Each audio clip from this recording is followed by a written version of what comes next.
Tema número 2, concepto bíblico de la profecía. Seguimos con la serie Segunda venida de Jesús el Cristo. Posición premilenial, según Lewis Sperry Chaffar. Entonces vamos a continuar. Lo estamos intitulando La profecía a través de las Sagradas Escrituras.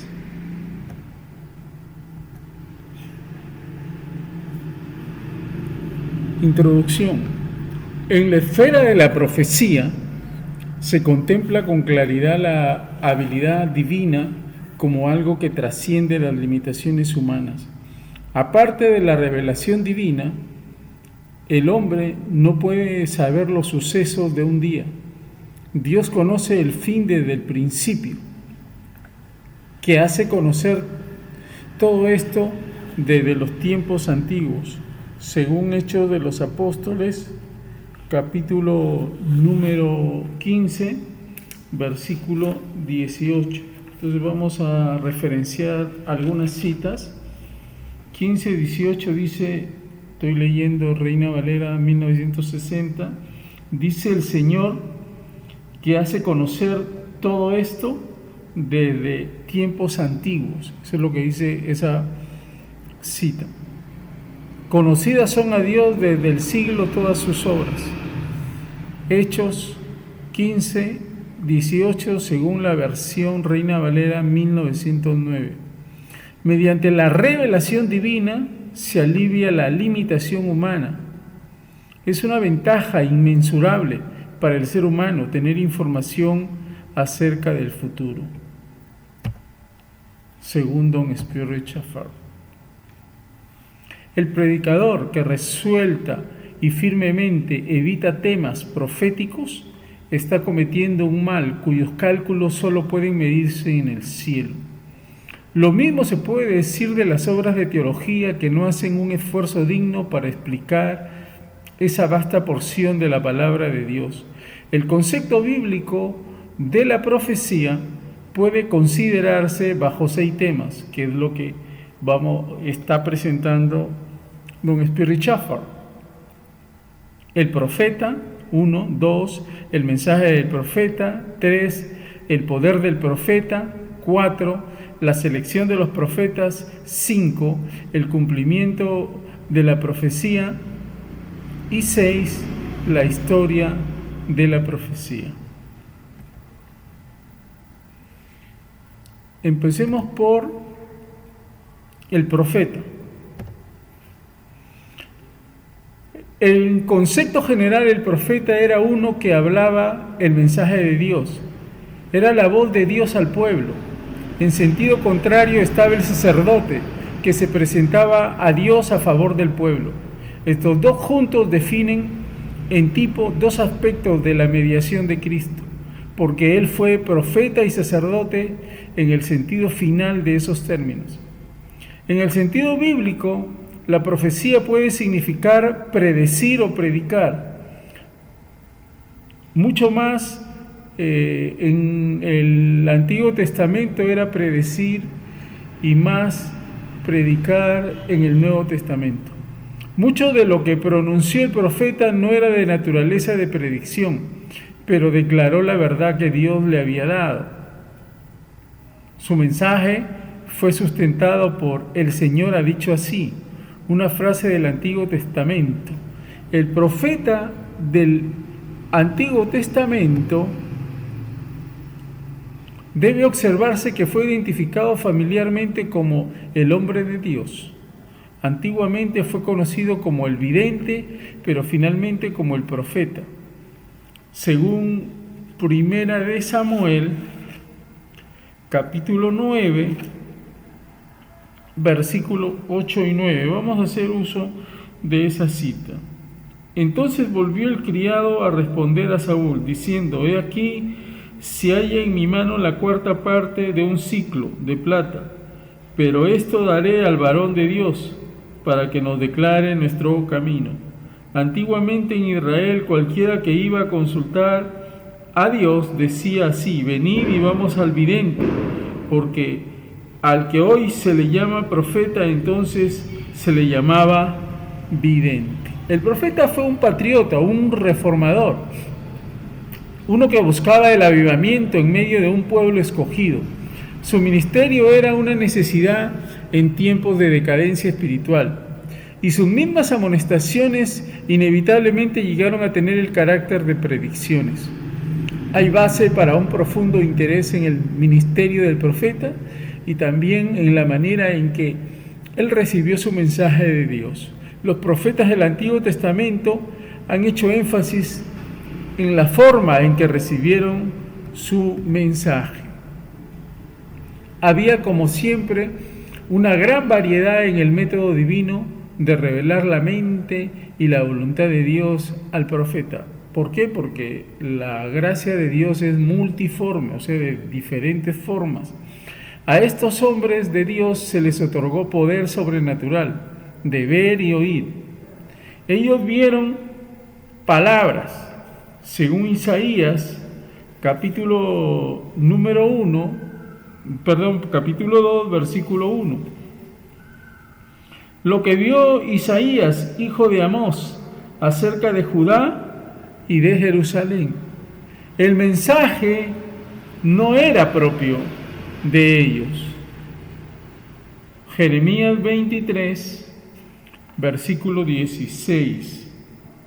Así ha dicho Jehová de los ejércitos: no escuchéis las palabras de los profetas que os profetizan, os alimentan con vanas esperanzas, hablan visión de su propio corazón, no de la boca de Dios.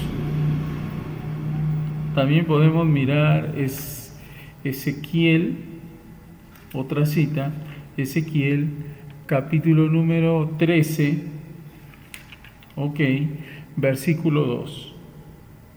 Hijo de hombre, profetiza contra los profetas de Israel que profetizan, y di a los que profetizan de su propio corazón: oíd palabra de Dios. Ardía como fuego dentro de su corazón. Jeremías capítulo 20, versículo 9. Jeremías 29, dice la escritura 29. Y dije: no me acordaré más de él, ni hablaré más en su nombre. No obstante, había en mi corazón como un fuego ardiente metido en mis huesos. Traté de sufrirlo y no pude. Ezequiel 3, del 1 al 27, no lo vamos a leer porque es una cita muy larga, pero hemos leído el contexto de Jeremías 29. Sin embargo, nunca se sacrificó el elemento personal. De Crónicas 15, 16, 27 y Ezequiel. Estamos en Ezequiel 3:3. Vamos a leer Ezequiel 3:3. Vino palabra de Jehová al sacerdote Ezequiel. 3:3, ¿no? Ezequiel era 3:3. Yo estoy leyendo 1:3. Vamos a leer 3:3. Y dice: y me dijo: hijo de hombre, alimenta tu vientre y llena tus entrañas de este rollo que yo te doy. Y lo comí, y fue en mi boca dulce como miel. El profeta del Nuevo Testamento se distingue del profeta del Antiguo Testamento en dos sentidos. Primero, vivieron en diferentes dispensaciones, y segundo, el del Nuevo Testamento se dedicaba más a la predicación. El ministerio del profeta del Nuevo Testamento se describe así: pero el que profetiza habla a los hombres para edificación, exhortación y consolación. Primera de Corintios, capítulo 14, versículo 3. Dice: pero el que profetiza habla a los hombres para edificación, exhortación y consolación. Tres verbos bien claros del profeta del Nuevo Testamento: edifica, exhorta y consuela. Ese es el profeta del Nuevo Testamento. el servicio que se ha señalado al profeta del Nuevo Testamento es de gran importancia. Es mencionado entre los dones. Efesios capítulo número 4, versículo 11, ¿no? Está en los ministerios. Ok, lo tenemos bien claro ahí, pero lo vamos a leer, 4:11. Y él mismo constituyó a unos apóstoles, a otros profetas, a otros evangelistas, a otros pastores y maestros. Son los 5 ministerios que habla Efesios 4:11 y que están levantados para perfeccionar ¿a quiénes? A ver, vamos a leer. A fin de perfeccionar a los cristianos, dice la palabra. No. A los creyentes, no. A los evangélicos, no. ¿A qué dice? A fin de perfeccionar a los santos. Esos son los que conforman la iglesia, los santos, para la obra del ministerio, para la edificación del cuerpo de Cristo. Que quede claro que estamos llamados a ser santos. El que no le cree a Dios como santo no es parte de la iglesia. Eso es importantísimo. Y juntamente con Cristo y los apóstoles forma el fundamento sobre la cual está edificada la iglesia. ¿Cuál es el fundamento de la iglesia? Cristo, lo que Él enseñó y lo que los apóstoles enseñaron, lo de Cristo. Ese es el fundamento de la iglesia, para que entendamos, porque a veces no lo entendemos y queremos tomar la correspondencia exclusiva de Israel y aplicarla a la iglesia. Estamos totalmente equivocados si hacemos eso. Efesios 2:20, ¿qué dice? Edificados sobre el fundamento de Moisés, de Josué, no, de el fundamento de los apóstoles y profetas, siendo la principal piedra del ángulo Jesucristo mismo. ¿Por qué? Porque los profetas hablaron de Cristo. Es bien claro que después de la muerte de Cristo la referencia al profeta no es a uno del Antiguo Testamento, sino a uno del Nuevo Testamento, o sea, a uno que edifica, exhorta y consuela, que es igualmente llamado de Dios y honrado a la altura del profeta del tiempo antiguo o del Antiguo Testamento. Eso es importantísimo. Muy bien acá lo que menciona don Lewis Sperry Chaffar.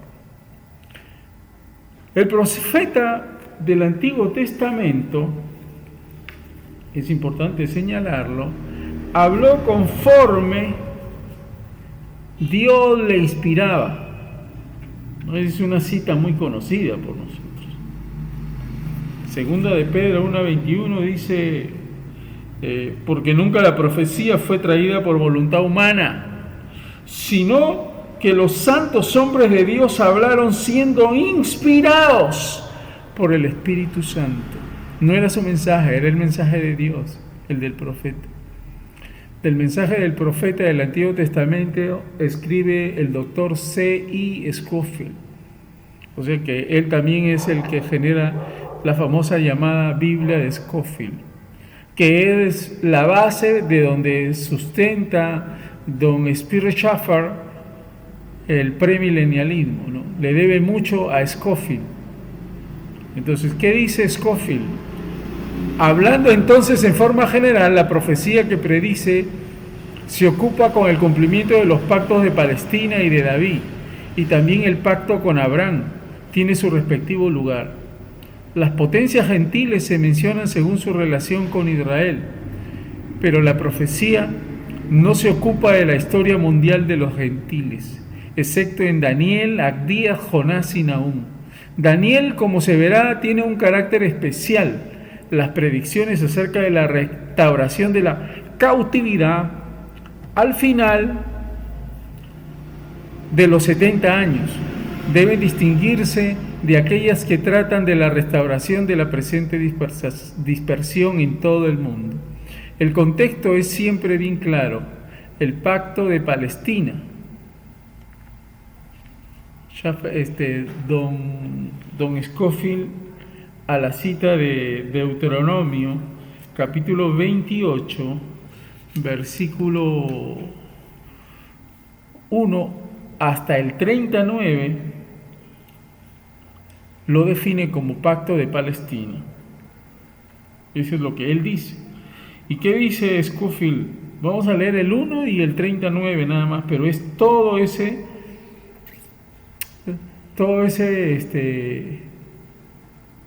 párrafo grande, ¿no? Entonces, dice el 28.1, que si oyeres atentamente la voz de Jehová tu Dios, para guardar y poner por obra todos sus mandamientos, que yo te prescribo hoy, también Jehová tu Dios te exaltará sobre todas las naciones de la tierra. Y la lectura va a seguir, o sea, hay que seguir la lectura, ustedes la pueden hacer hasta el capítulo 30, versículo 9, que dice: y te hará Jehová tu Dios abundar en toda obra de tus manos, en el fruto de tu vientre, en el fruto de tu bestia y en el fruto de tu tierra, para bien, porque Jehová volverá a gozarse sobre ti para bien, de manera que se gozó sobre tus padres.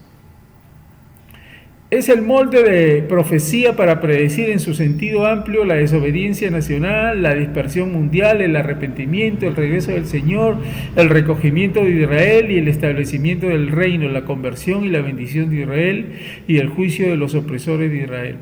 Las llaves que abren el significado de la profecía son los dos advenimientos del Mesías: el advenimiento para sufrir, Génesis 3.15, Hechos 1.9. Génesis 3.15 es una cita muy conocida. Hechos 1.9, vamos a mirar esa cita. Dice: y habiendo dicho estas cosas, viéndolo ellos, fue alzado y le recibió una nube que le ocultó de sus ojos. Y también miramos, y el advenimiento para reinar, Deuteronomio 33, dice: entonces Jehová hará volver a tus castigos y tendrá misericordia de ti y volverá a recogerte de entre todos los pueblos a donde te hubiere esparcido Jehová tu Dios. Hechos 1 del 9 al 11, lo pueden leer ustedes. La doctrina del remanente, Isaías capítulo 10, versículo 20. Del 10 al 20, vamos a leer Isaías 10, 20. Dice: acontecerá en aquel tiempo que los que hayan quedado de Israel y los que hayan quedado de la casa de Jacob nunca más se apoyarán en el que los hirió, sino que se apoyarán con verdad en Jehová, el Santo de Israel. Esa es la doctrina del remanente, según don Scofield. Ahora viene la doctrina del día del Señor, según Isaías 22, 10 al 20. También vamos a leer solamente el 10 y el 20, por cuestiones de tiempo. Métete en la peña, escóndete en el polvo de la presencia temible de Jehová y del resplandor de su majestad. La lectura sigue hasta el 20. Aquel día arrojará el hombre a los topos y murciélagos sus ídolos de plata y sus ídolos de oro que le hicieron para que adorase. Y la doctrina del reino, Génesis 1 del 26 al 28, Zacarías 12:8. Vamos a leer Zacarías, porque esa es una buena cita, ¿no? Zacarías capítulo 12, versículo 8 dice: en aquel día Jehová defenderá al morador de Jerusalén, el que entre ellos fuere débil, en aquel tiempo será como David, y la casa de David como Dios, como el ángel de Jehová delante de ellos. Los capítulos que forman el eje considerado la profecía en su totalidad son Deuteronomio 28, capítulo 28, capítulo 29 y capítulo 30, Salmos 2, capítulo 2, Daniel capítulo 2 y capítulo 7. La profecía debe tomarse en toda su extensión para determinar el significado de un pasaje en particular. Segunda de Pedro, que es una cita que hemos leído, pero hemos leído el 21 de Pedro, pero ahora vamos a leer el 20. Dice, de un pasaje en particular, segunda de Pedro, capítulo 1, versículo 20. Entendiendo primero esto, que ninguna profecía de la Escritura es de interpretación privada. Tiene que ser mostrada por el Espíritu Santo esa interpretación. Vamos a avanzar, ya no voy a hacer lecturas, voy a avanzar porque si no el video va a ser muy, pero muy largo. El poder del profeta, aunque estamos presentando la posición de don Lewis Sperry Chafer, premilenial, en cuanto al profeta y a la profecía. Aunque el poder sobre la vida y la muerte fue dado a los reyes, o ellos la usurparon, y aunque podrían destruir a cualquier profeta, sin embargo el profeta dictaba a los reyes y no se apartó de su posición como la voz de Dios al rey en el trono. El poder divino descansó sobre el profeta, poder que reconocieron los hombres y que Dios protegió. Sobre esta característica pueden estudiarse los siguientes pasajes para su consideración: Números 11, 25, 29, 24:2, Segunda de Reyes 2:15, 3:15, Primera de Crónicas 12:18, Segunda de Crónicas 24:20, Isaías 11:2, 42:1, 61:1, Ezequiel 1:3, 3:14, 22, 11:5 y Joel 2:28 y 29. Esas citas ustedes las pueden leer tranquilamente. La selección de los profetas vendría a ser el cuarto punto. Dios escogió a quien quiso para el oficio profético, ejerciendo completa soberanía y elección. O sea, la elección es de Dios. Y hubo veces cuando ni ellos mismos simpatizaban con sus mensajes. Saúl, por ejemplo, se le puede ver en 1 Samuel 10, 11 y 19, 24. Baalán, el que no quiso ir a hacer la voluntad de Dios como profeta, Números 23 del 5 al 10, Caifás, Juan 11:51. Aunque los profetas del Antiguo Testamento fueron tomados de distintas profesiones de la vida, fueron apoyados por Dios para declarar lo que Él se proponía decir. Hasta donde la historia registra, ellos fueron profetas para toda la vida. Los dones y los llamamientos de Dios son sin arrepentimiento.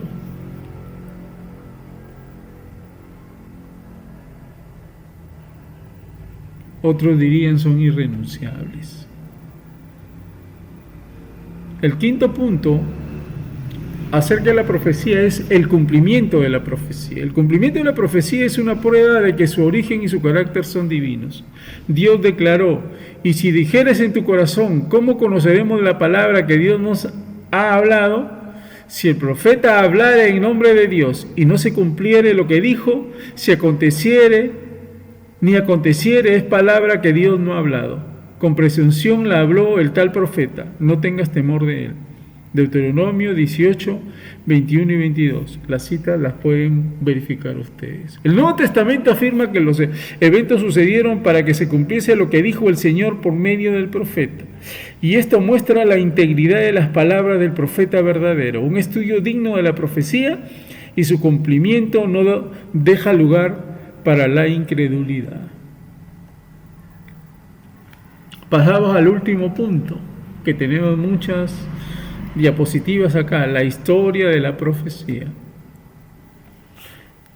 En gran parte de la historia de la profecía es el cumplimiento de los tres pactos, a saber, el abránico, o sea, el pacto que Dios hace con Abraham, el palestino que acabamos de leer en Deuteronomio, y el davídico.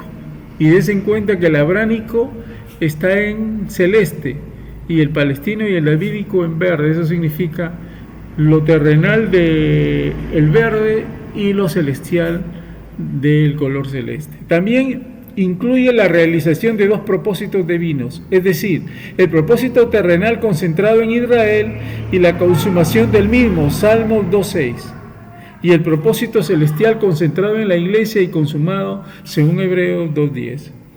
Esas citas las pueden corroborar. Esa es la posición que difiere entre la posición milenial, premilenial y la amilenial. división entre Israel e Iglesia. Con completa seguridad que así como las profecías ahora cumplidas lo fueron en su significado natural, literal y gramatical, esto es clave para poder entenderlo a Spirri Schafer. Él plantea que el significado de las profecías era natural, literal y gramatical.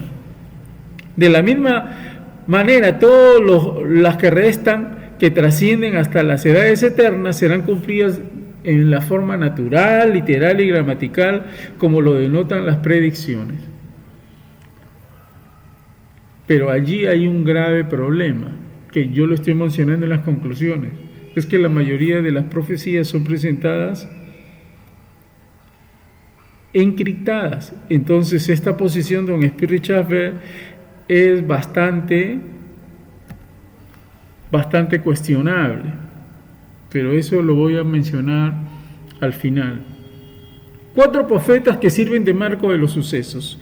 Con la venida del reino terrenal mesiánico, anote eso, que ese es otro grave problema también de don Spirri Schafer, porque don Spirri Schafer plantea de que la Biblia habla de un reino terrenal mesiánico y que el Mesías venía a establecer ese reino, pero ese reino fue pospuesto y rechazado, y él nos va a mostrar en esta parte eso.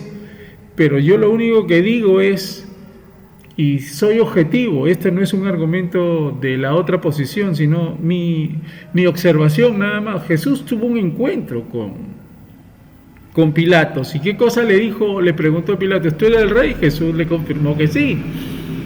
Pero además Jesús le respondió y dijo, mi reino no es de este mundo. Ahí tiene un problema don Spirri Schafer, porque él nos va a sustentar en este momento de que Jesús viene de todas maneras a establecer un reino terrenal. Pero Jesús le dijo a Pilato, mi reino no es de este mundo, y eso lo conocemos todos, porque si mi reino fuera de este mundo, mis servidores pelearían para que yo no fuera entregado, pero mi reino no es de aquí. No sé, eso lo dijo Jesús de Nazaret.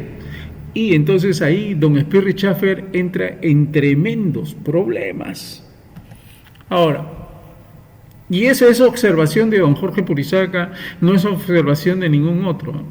Yo no me copié de nadie, ni nadie me dijo, haz esta observación. No, es la observación de años de estudio de la Biblia. Por eso es que a mí no me sorprenden, nadie me sorprende, por la gracia de Dios. Con la venida del reino terrenal mesiánico, dice don Spirri Schafer, en el panorama, como el último objetivo en la tierra, son 4 los profetas que miden el espacio del tiempo desde el comienzo de la nación judía hasta la consumación de esa venida. Esos profetas son Abraham. Dios no rehusó comunicar a Abraham lo que estaba por hacer, Génesis 18:17. El futuro de la posteridad de Abraham hasta el tiempo de Moisés o hasta su liberación de Egipto le fue descubierto. Está escrito, entonces Jehová dijo a Abraham, ten por cierto que tu descendencia morará en tierra ajena y será esclava allí y será oprimida 400 años. Mas también a la nación a la cual servirán juzgaré yo, sigue diciendo el Señor a Abraham, ¿no? Y después de esto saldrán con gran riqueza, Génesis 15, 13 y 14, usted le puede corroborar la cita. Indudablemente Abraham informó a su posteridad de todas estas cosas. Segundo profeta mencionado, Moisés, como uno de los más grandes profetas de todos los profetas humanos.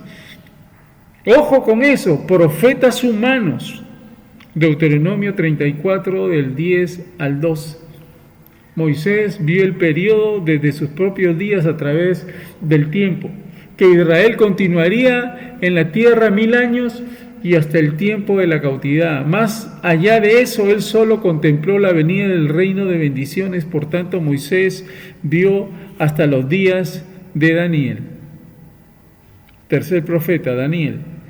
A Daniel le fue dada la visión de los dominios gentiles, tiempo por medio desde el inicio del fin hasta la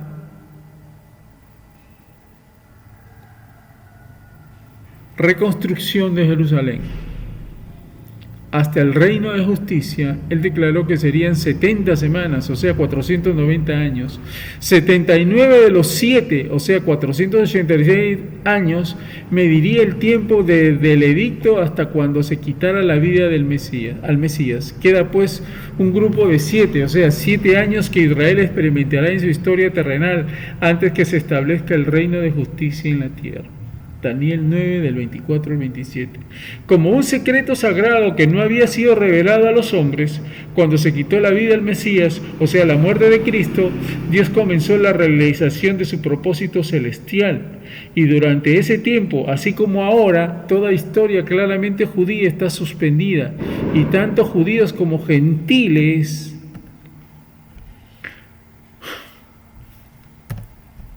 han quedado en el mismo nivel en donde ambos están bajo pecado. Romanos 3:9. Igualmente sujetos al mismo mensaje de la gracia salvadora.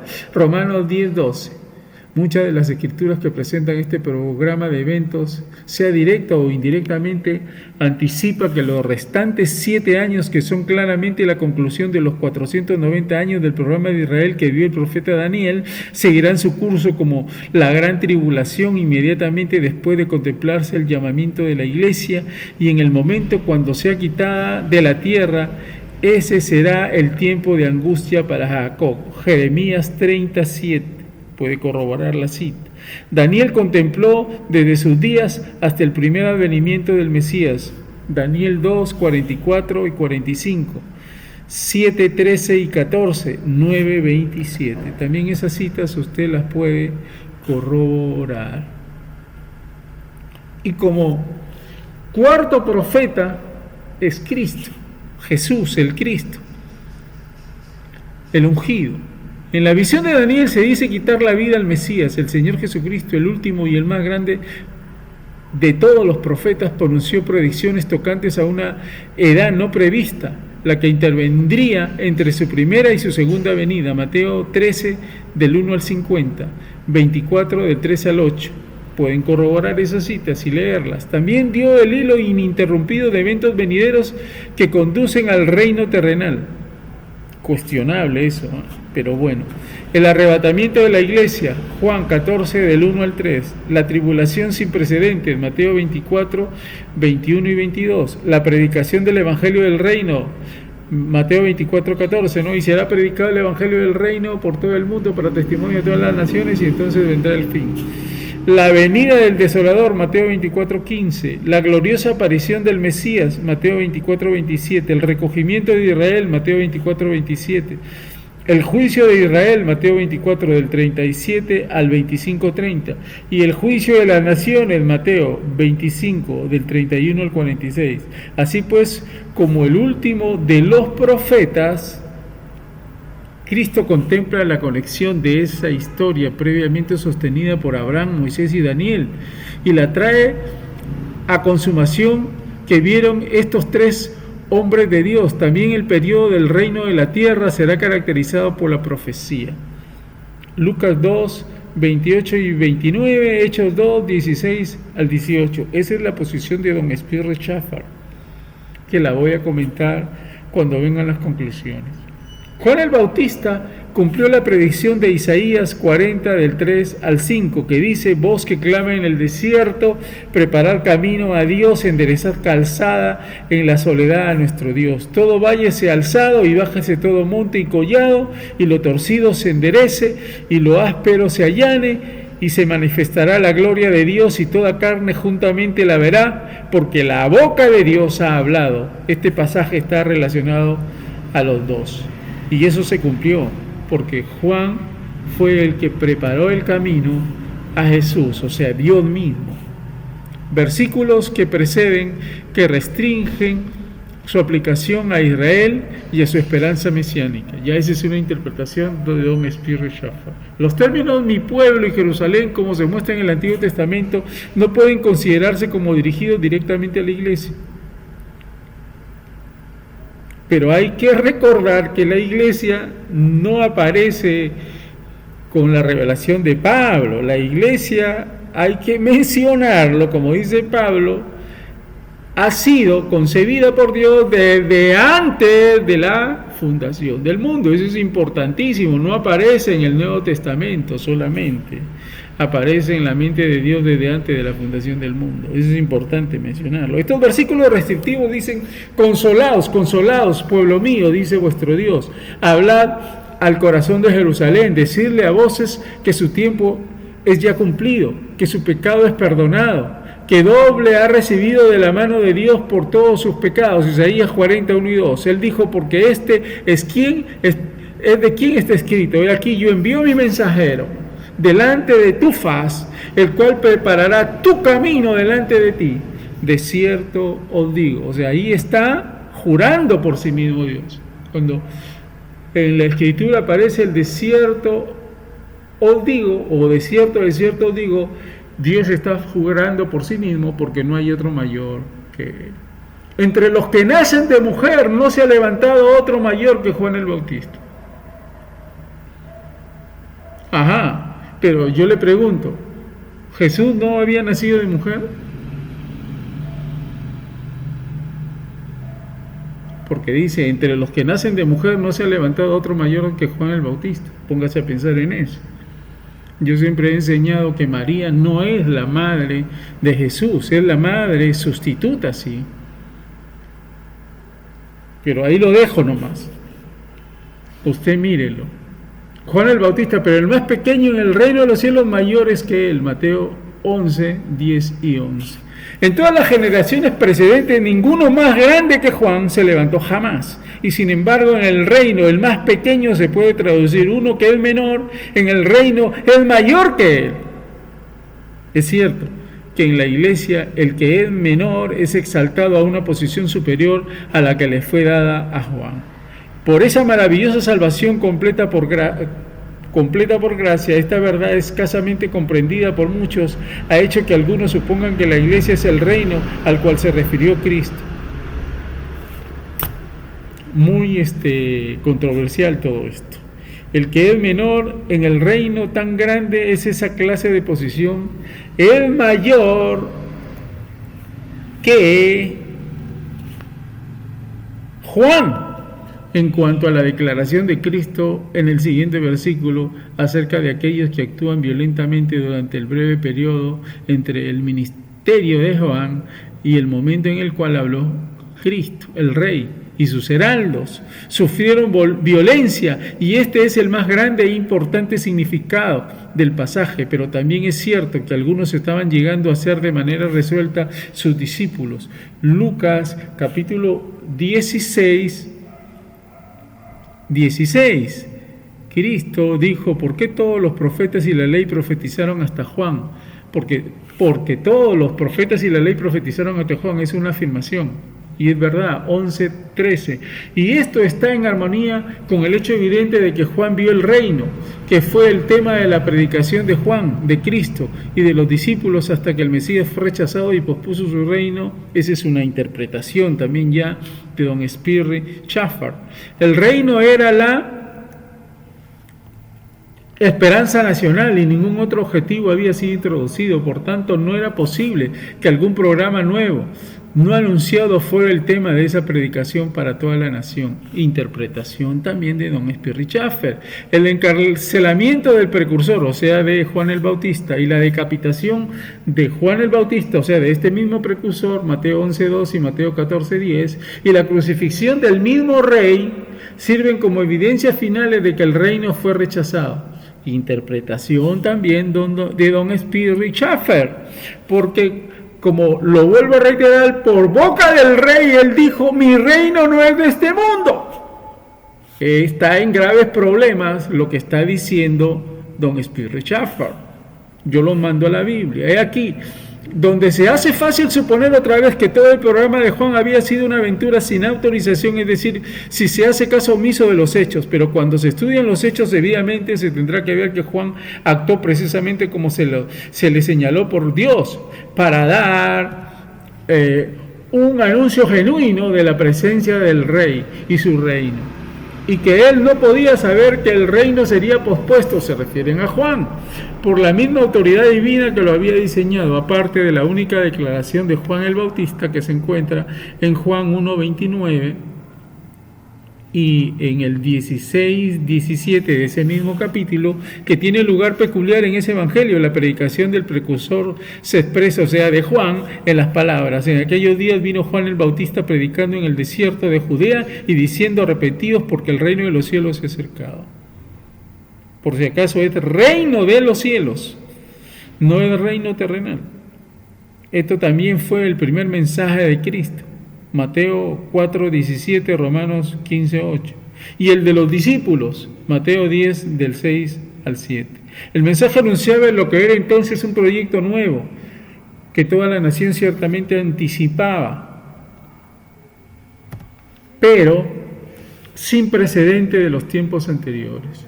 Llamaba al arrepentimiento que había sido preanunciado mucho tiempo antes, diría preanunciado, que aún será la experiencia de la nación. Deuteronomio 4 del 29 y 30, 30 del 1 al 3, Isaías 61, 2 y 3, Oseas 3, 4 y 5, 14, 7, Zacarías 12 del 10 al 13, 1, Malaquías 3, 7, Mateo 24, 30. Hasta ahí termina la posición de Juan el Bautista, donde don Spirri Schaeffer nos trata de decir que Juan el Bautista vino a anunciar el reino, o sea, el reino terrenal. Esa es la posición de don Spirri Schaeffer, ¿no?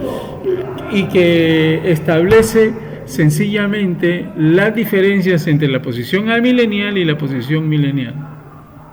Creo que ahí hay un grave problema, pero eso lo voy a anunciar después. Los profetas falsos, además de lo escrito en el Antiguo Testamento acerca de los falsos profetas, se anticipan en el Nuevo Testamento que parecerán falsos profetas en los últimos días de la Iglesia y en la tribulación.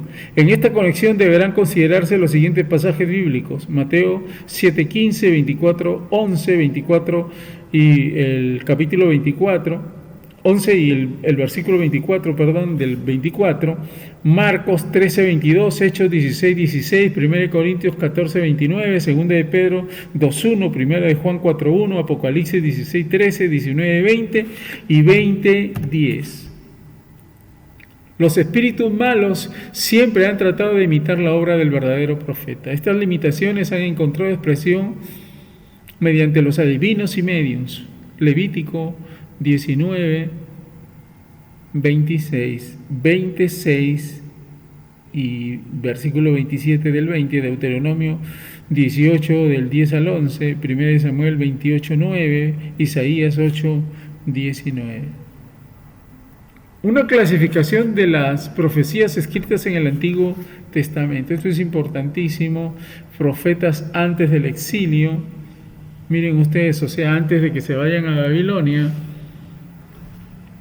Nínive, Jonás, 862 a.C., después a las 10 tribus, profeta Amós, 787 a.C., Oseas, 785 a 725 a.C., Abdías, 887 a.C., Joel, 800 a.C. Sigamos por último. A Judá,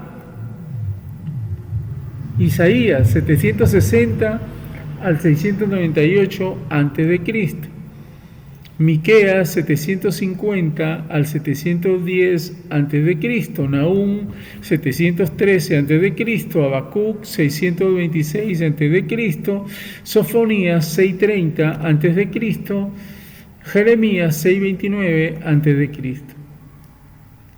Los profetas del exilio, o sea, los que estuvieron ahí en Babilonia: Ezequiel 595 al 574 a.C., Daniel 607 al 534 a.C., y los profetas después del exilio, cuando salieron de Babilonia, ese remanente: Ageo 520 a.C., Zacarías 520 también a.C., y por último Malaquías 397 a.C.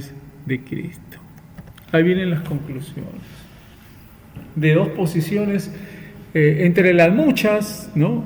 La presentación ha estado en un 90% o un 95% diría muy buena, pero hay que señalar en un 5% cosas que son controversiales y no están claras.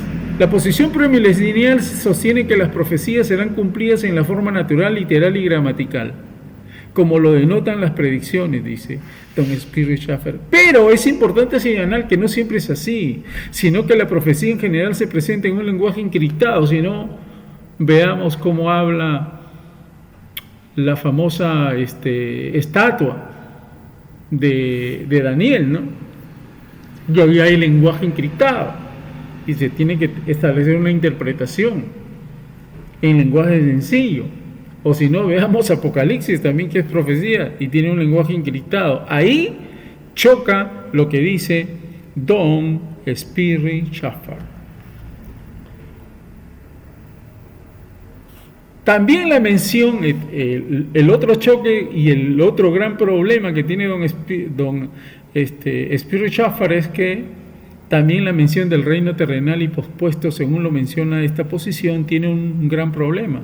Por lo que le contesta Jesús el Cristo a Pilatos en su diálogo. Ojo, son palabras de Cristo, no de ningún profeta humano, sino del divino. Juan 18, 36 y 37, usted lo puede corroborar. Respondió Jesús: mi reino no es de este mundo. Entonces ahí tiene un grave problema Don Spirit Schaffer. Por eso es que no menciona esta cita en ninguna de sus posiciones.